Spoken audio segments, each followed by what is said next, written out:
Most people think this decision is simple. Roth IRA equals good. Traditional IRA equals outdated. Pay taxes now, avoid taxes later. End of discussion. But that's not how the math actually works. And in 2026, getting this wrong can quietly cost you tens of thousands of dollars over time. Let's break it down, slowly and clearly. The mistake most people make is comparing tax rates without comparing how much money gets invested. That difference matters more than almost anything else. Here's a realistic example. You earn $80,000 a year. You're in the 22% federal tax bracket. You want to invest $6,500 for retirement. If you choose a Roth IRA, taxes come first. To invest $6,500, you actually need to earn about $8,333 pre-tax. The IRS takes their cut, and what's left goes into the account. Now let's look at the traditional IRA. You invest the full $6,500 pre-tax, and you keep the tax savings, about $1,833.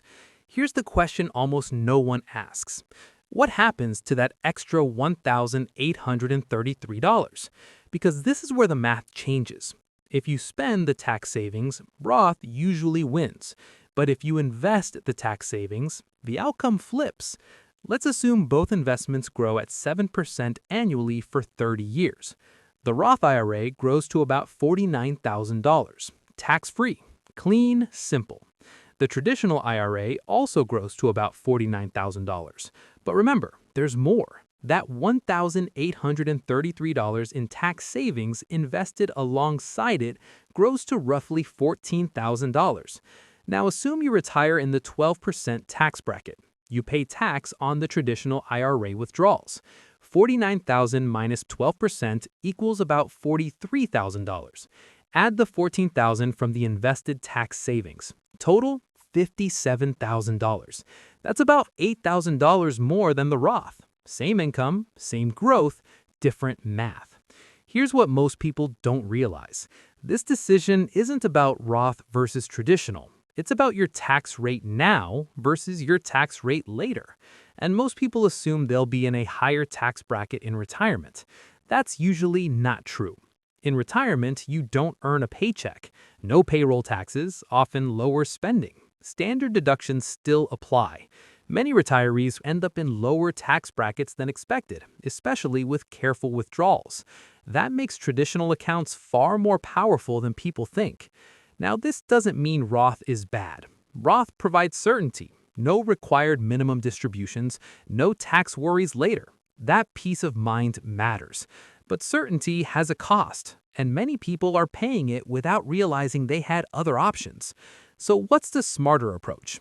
Not choosing one, choosing both. This is called tax diversification. Some money taxed now, some taxed later, some tax-free.